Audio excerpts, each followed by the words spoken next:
Will the Prime Minister agree it is now time for him to resign?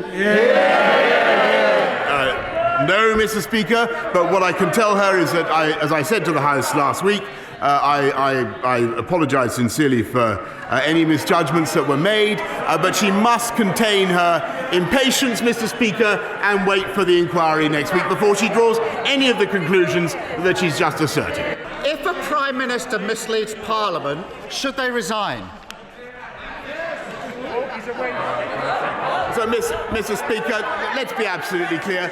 The Right Honourable Gentleman is continuing to ask a series of questions which he knows will be fully addressed by the inquiry.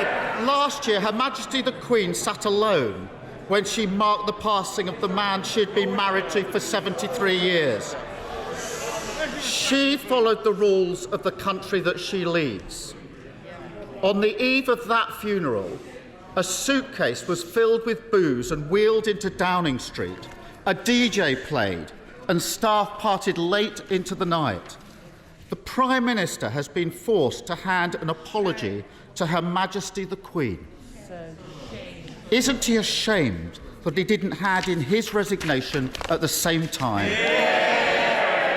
Mr. Speaker, I understand why the Right Honourable Gentleman continues to politicise issues.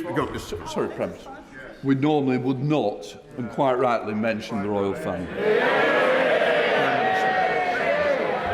We don't get into discussions on the royal family.